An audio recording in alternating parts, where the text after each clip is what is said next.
I think the main denominations of Christianity misunderstand how they are supposed to relate to one another. I think that there is a very strong clue to this in the Bible. And you have here a very interesting phrase, I would say. I am not asking on behalf of them alone, but also on behalf of those who will believe in me through their message, that all of them may be one, as you, Father, are in me, and I am in you. May they also be in us, so that the world may believe that you sent me. I have given them glory you gave me, so that they may be one as we are one. I in them and you in me, that they may be perfectly united, so that the world may know that you sent me and have loved them just as you have loved me. So, first of all, there is this phrase here that all of them may be one, as you, Father, are in me and I am in you. So they may be one as we are one. Now, I think this is a really interesting phrasing, right? Because we generally want a unitary church when we talk about unity, right? But the thing here is that the Father and the Son, as well as the Holy Spirit, they are not the same, although they are all God. And in the same sense, I think that you could perhaps say that if this commandment is for us to be one as God is one, then maybe the church should be one as God is one. That is to say, there should be one church that is seen in different denominations while being part of the same church. In the same way that God is one God, but three persons. And I do think that this is on purpose, by the way, that God has split the church. So the first of them, I would say, is the Orthodox Church here, which is this unchanging and more conservative anchor, I would say, to the overall global church.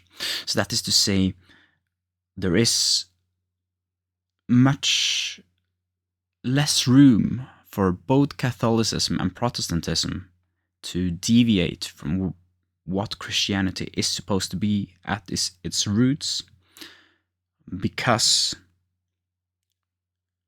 Orthodoxy exists. Catholicism also has its place. It tends to interact with the world with a little bit more direction than the Orthodox and Protestant churches, and this has had immense impacts through some parts of history.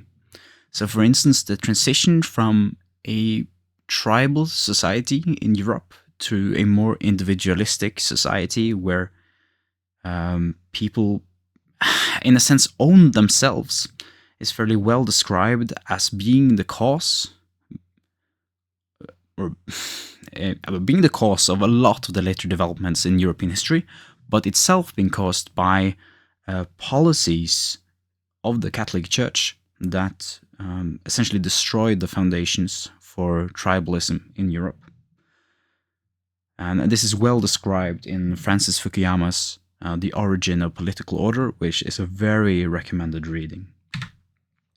Next, you have the Protestant Church, that is much less, given less concrete shape than the other two, but also has a very important role to play in kind of ensuring Christianity as a whole against corruption, and perhaps also paying more attention to the essence rather than the form of what Christianity is supposed to be.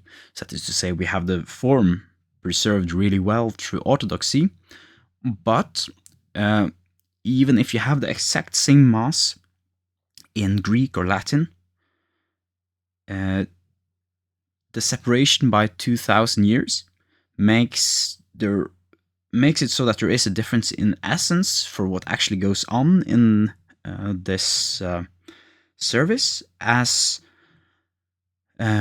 people go from understanding Greek and Latin to not understanding it anymore. And I do think that some of the corrections that here flow from Protestantism to make Christianity available to the people, and to, again, make the institutions of especially Catholicism, but also Orthodoxy, feel a greater responsibility to avoid corruption. I think it has a very healthy effect on Christianity as a whole.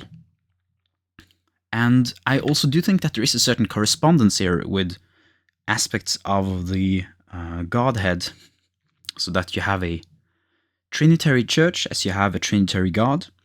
And I do think that, in my view, God the Father is God outside of time, to begin with, so that the fundamental creative principle of everything, including time itself. And I do think that there is a certain correspondence here to the conservative and changing Orthodox Church. I do think that there is a certain correspondence between the Protestant Church and the Holy Spirit, where the Holy Spirit enables the message to be reached in various languages to begin with. And again, the Protestant Church had as one of its first things to make the message more available in various languages.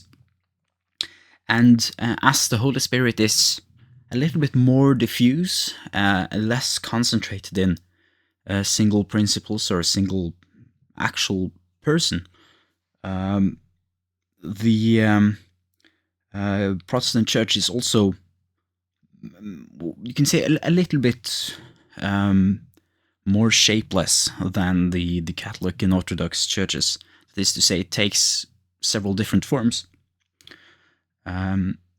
And I do think that there is a certain correspondence between the Son of the Godhead and the Catholic Church, that you have a certain concentration in a living human person that